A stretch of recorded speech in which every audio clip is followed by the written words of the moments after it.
En Oriente no Concello de Ames para axudar os reis, que son magos, pero non tanto. Non son carteiros, son paxes municipais de Ames que entregan a cada neno na súa casa un xogo interactivo e un conto na víspera da noite dos Reis Magos.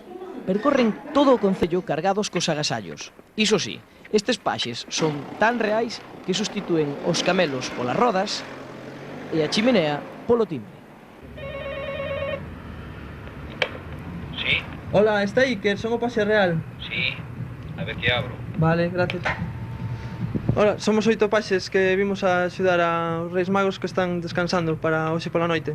Bueno, deuche vos que teñen moitísimo traballo. Esta escea repetirona centos de veces en centos de domicilios. No Concello de Ames hai máis de 3.500 nenos que esperan ansiosos a visita dos paxes. Aínda que o presente que pediron os reis virá a noite, da man dos mismísimos Reis Magos, os nenos failles moita ilusión a visita dos paxes municipais, pero ás veces é difícil convencelos. ¡Otra película! Outra. ¡No, yo quería ver un gato!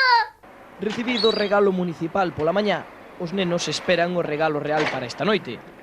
Ser paxe municipal é moi cansado, pero ten as súas vantaxes. Cobras, Marquín? Non, os países están que se invitan. Moitas gracias.